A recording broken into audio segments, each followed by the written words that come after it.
What if we told you that the magic behind Bewitched wasn't just in Samantha's nose wiggle?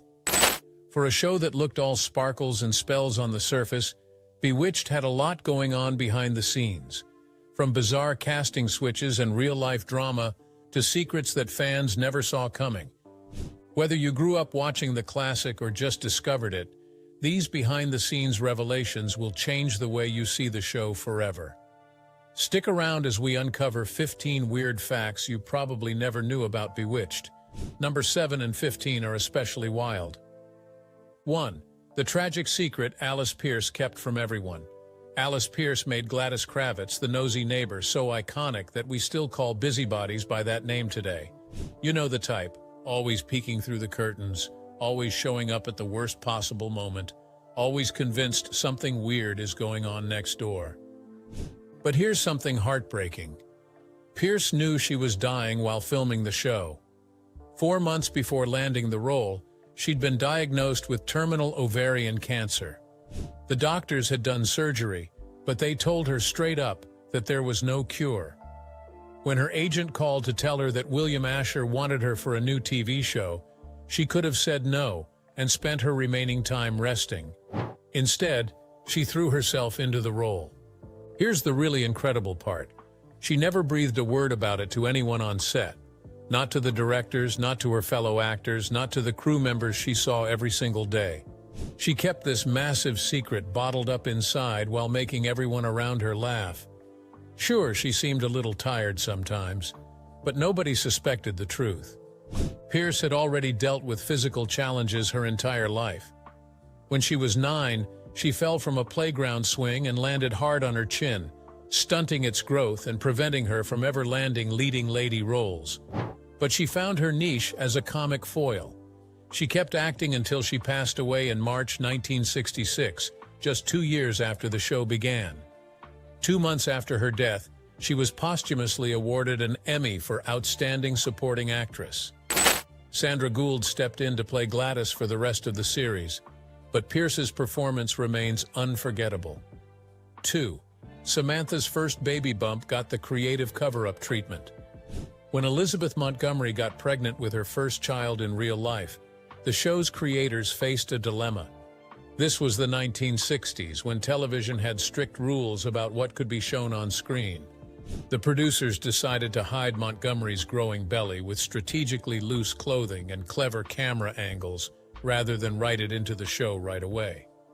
The wardrobe department went into overdrive, creating outfit after outfit designed to conceal rather than reveal.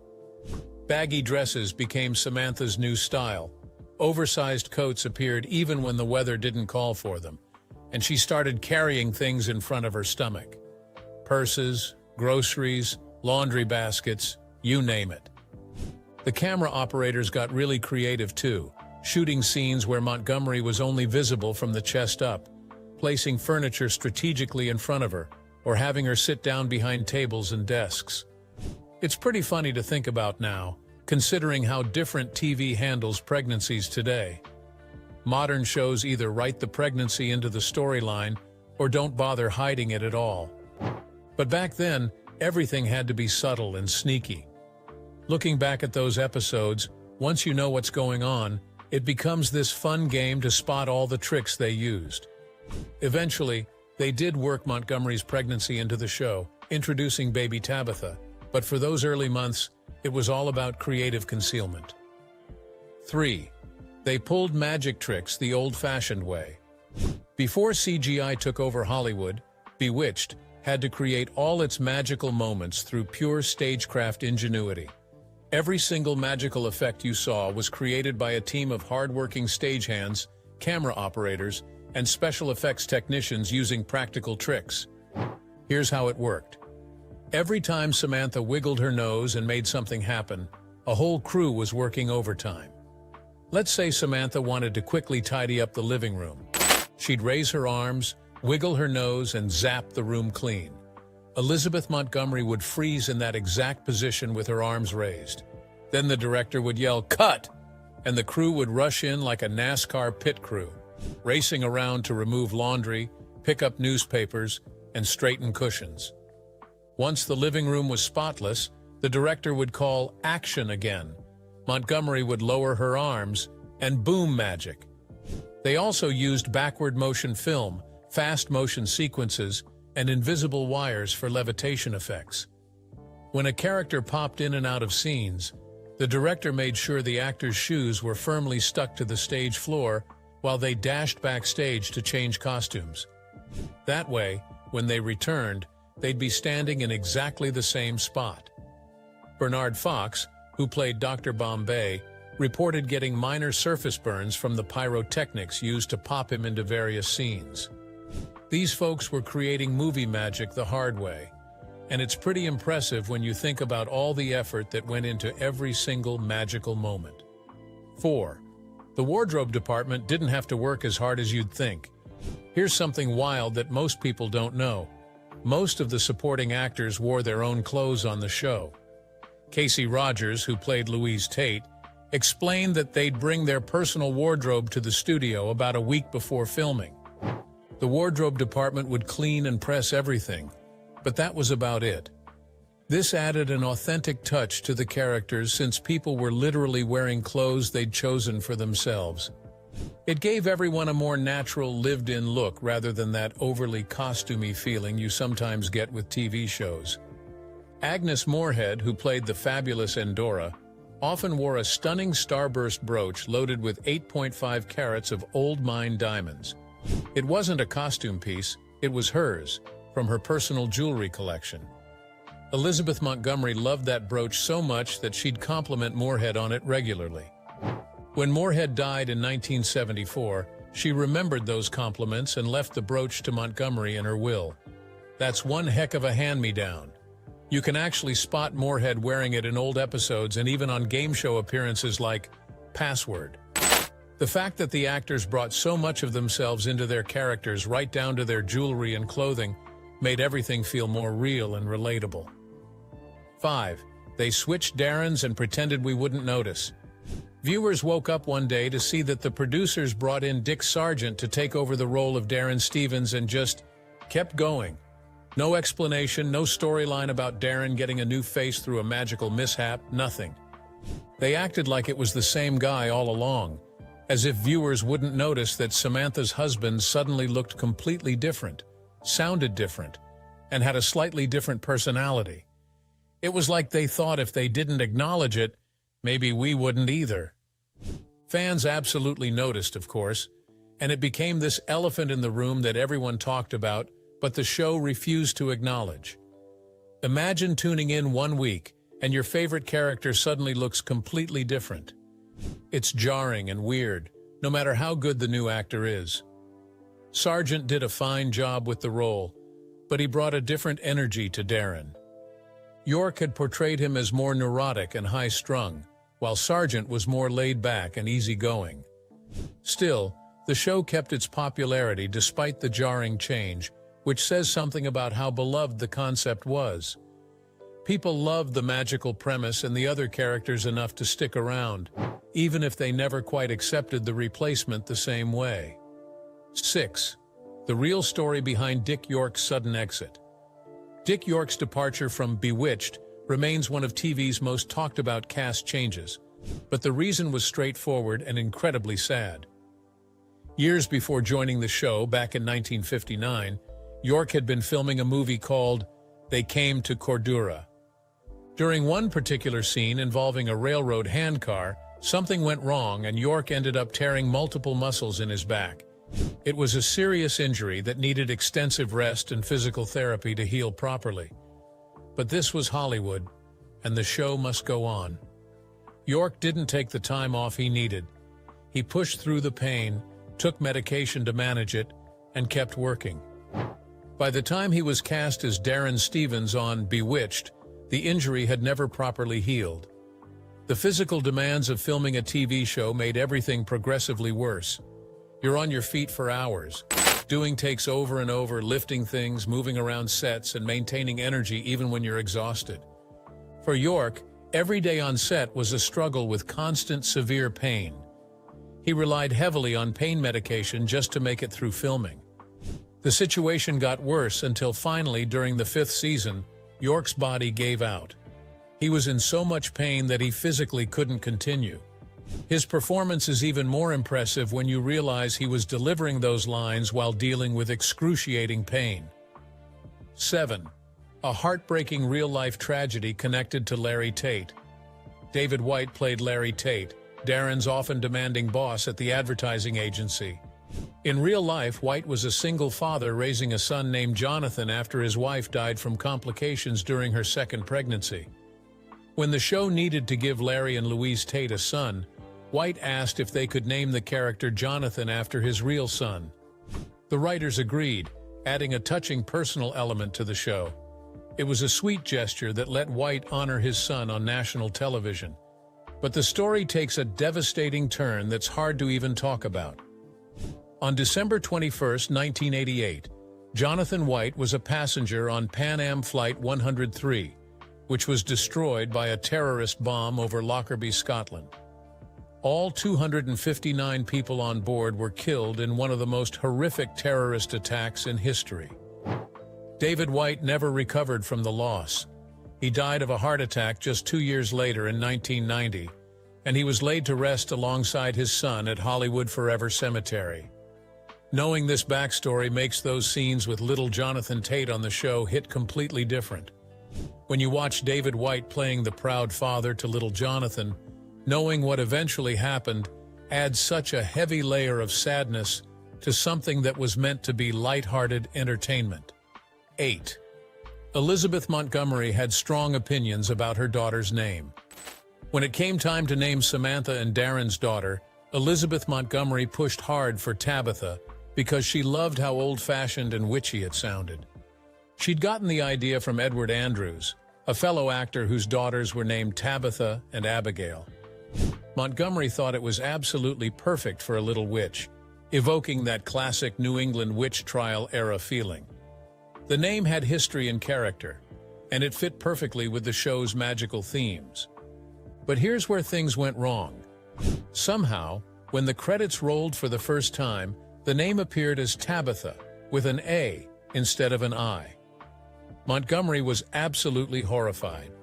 In a 1967 interview, she said it made her shudder every time she saw it, comparing it to nails on a chalkboard or squeaky chalk scratching on her nerves. She complained about it repeatedly, but despite her objections, the misspelling stuck for the entire run of the show and even carried over to the spin-off series, Tabitha. It's one of those mistakes that becomes permanent simply because it's too much trouble to fix. Somewhere, Elizabeth Montgomery is probably still cringing about that rogue A that ruined her perfectly chosen name. 9. Elizabeth Montgomery played double duty as cousin Serena. Whenever Samantha's wild cousin Serena showed up to cause chaos and stir up trouble, that was actually Elizabeth Montgomery in a different wig, makeup, and costume. She played both characters, often in the same scenes through the magic of camera tricks, body doubles for over-the-shoulder shots, and careful editing. Serena was Samantha's polar opposite in every way. Rebellious, flirtatious, totally uninterested in playing by mortal rules, and always ready to use her magic for fun, rather than keeping it hidden.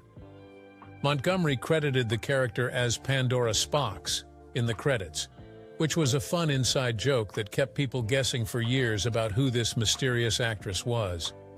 Playing two distinct personalities required serious acting chops, and Montgomery pulled it off flawlessly. The two characters even had different energy levels, body language, speaking patterns, and attitudes. Serena moved differently, talked differently, and had a completely different vibe. 10. The show's origins came from classic witch movies. Creator Saul Sachs didn't just pull the idea for Bewitched out of thin air. He drew heavy inspiration from two classic films that had explored similar territory: I Married a Witch from 1942 and Bell, Book and Candle from 1958. Both movies featured witches trying to navigate romantic relationships with mortal men while keeping their magical powers under wraps. They dealt with the complications that arise when you're trying to live in two worlds at once, the magical and the mundane. Bewitched took that concept and transformed it into a domestic sitcom, exploring what happens when magical beings try to live ordinary suburban lives. The fish-out-of-water comedy practically wrote itself. Samantha wanted to be a normal housewife, but her powers and her meddling family, especially her mother Endora, kept dragging her back into the magical world. It was a brilliant setup that kept audiences hooked for 8 seasons and 254 episodes. The show proved that good ideas often come from remixing what's already worked before and finding a new angle. By placing the witch in suburbia and focusing on domestic comedy, Bewitched found its own unique voice while honoring the witch romance films that came before it. 11. Dick York wasn't the first choice for Darren. Before Dick York ever stepped onto the set as Darren Stevens, the role was actually offered to 2 other actors who both turned it down. We don't know exactly who they were or why they said no. Maybe they didn't think the show would be successful. Maybe they had other commitments. Or maybe they just didn't connect with the character. Whatever their reasons, somewhere out there are 2 guys who passed on one of the most iconic roles in television history and probably regretted it for the rest of their careers. 12. Endora and Darren's actors were actually close friends. Even though Endora spent the entire series insulting Darren, calling him Durwood and every other name except his actual name, and trying to break up his marriage to Samantha, Agnes Moorehead, and Dick York, were actually great friends off camera. This might surprise people who only saw their on-screen relationship, but they genuinely enjoyed each other's company and had deep respect for one another. Moorehead was a devout fundamentalist Christian, and she connected deeply with York's spiritual side, even though he was more into New Age philosophy and Eastern religions.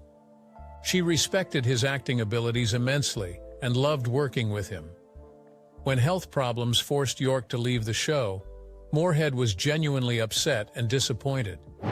The replacement with Dick Sargent didn't sit well with her at all, and she never quite warmed to the new Darren the way she had with York. Their real-life friendship added an interesting layer to their on-screen antagonism. All those scenes of Endora casting spells to make Darren's life miserable were acted by 2 people who actually enjoyed each other's company and looked forward to working together. That's real professionalism, being able to play enemies while being friends. 13. Aunt Clara's doorknob obsession was written in from real life. Marion Lorne, who played the lovably befuddled Aunt Clara, collected doorknobs in real life. She had a genuine passion for them, hunting for unique and antique doorknobs and building up quite a collection. The writers thought this quirk was too perfect and charming not to use, so they wrote it directly into her character. Suddenly, Aunt Clara had scenes where she'd show up with doorknobs, talk about doorknobs, add them to her magical collection, and generally incorporate her obsession into the magical mishaps she was always causing. It gave the character an extra layer of eccentricity that made her even more endearing to audiences. Aunt Clara was already forgetful and prone to magical mistakes, but the doorknob collection made her feel more real and three-dimensional. Using actors' real-life quirks and interests made the characters feel more authentic and lived in, rather than just fictional creations. Plus, it probably made Marion Lorne's job easier since she was basically playing an exaggerated version of herself. Those doorknob scenes remain some of the most charming and memorable moments in the series, and they only existed because the writers paid attention to who their actors really were as people. 14. The witch almost had a different name and a different face. Before Elizabeth Montgomery ever wiggled her nose as Samantha, the role almost went to someone completely different with a totally different vision for the character. Tammy Grimes, a talented Broadway actress who had won a Best Actress Tony Award in 1961 for The Unsinkable Molly Brown, was actually the studio's first choice for the lead role. She was under contract to Screen Gems in 1964, and the executives were convinced she'd be perfect for their new show about a witch trying to live a normal suburban life. At the time, the character wasn't even named Samantha. She was called Cassandra, which honestly sounds way more witchy and mystical. But here's where things got interesting. Grimes was not a fan of the premise at all. She had some pretty valid questions about the whole concept that showed she was thinking way deeper than the producers expected. She kept asking why a witch with all these incredible powers would waste them on household chores and keeping her husband happy. Why wouldn't she use her magic to stop wars, end hunger, or at least deal with Los Angeles traffic? It was a fair point, really. If you had magical powers, would you really spend your time cleaning the house and making pot roast? Grimes thought the whole idea was a waste of potential, and she wasn't shy about saying so. The producers weren't interested in changing their light-hearted domestic comedy into some kind of socially conscious drama about a witch saving the world, so they had a problem. Grimes ultimately turned down the role and accepted a part in High Spirits on Broadway instead. The witch character was renamed Samantha, and the search began for someone who would embrace the premise rather than question it. That's how Elizabeth Montgomery got her shot at the role that would define her career. It's wild to think how different the show would have been with Grimes in the lead, asking philosophical questions about the responsible use of magical powers instead of just trying to keep Endora from turning Darren into a toad. 15. The episode that caused uproar. One of the most unique episodes of Bewitched came from a surprising source, a group of African-American high school students. 22 10th graders from Marcella Saunders' English class at Jefferson High School in South Central Los Angeles wrote the story idea and basic script for a Christmas episode called Sisters at Heart. The episode dealt with racism in a way that was bold for the time, though by today's standards, some of the execution would be considered problematic. The plot centered on Mr. Brockway, a racist toy company owner whose million-dollar account McMahon and Tate desperately wanted. Brockway refused to let Darren handle his business because he mistakenly thought Darren was married to a black woman, actually the wife of Darren's co-worker. Meanwhile, Tabitha's close friend Lisa, the co-worker's daughter, was spending the weekend with the Stevens family. Tabitha wanted them to be twins, so she cast a spell to make them the same color. It backfired, leaving Tabitha with black polka dots and Lisa with white spots. Samantha eventually explained that all people are brothers and sisters regardless of skin color. In a controversial move that wouldn't fly today, she zapped everyone at their Christmas party into blackface when Brockway arrived, which somehow made him see the error of his prejudiced ways. While the episode's methods were questionable, the fact that teenage students got their anti-racism message onto national television in 1970 was remarkable and showed the show's willingness to tackle social issues. Bewitched gave us 8 seasons of magical escapism, but the real stories behind the show were sometimes more dramatic than anything Samantha could conjure up. The next time you catch a rerun and see Samantha wiggle her nose, remember all the real people who made that magic happen. Thank you for watching and see you in the next one.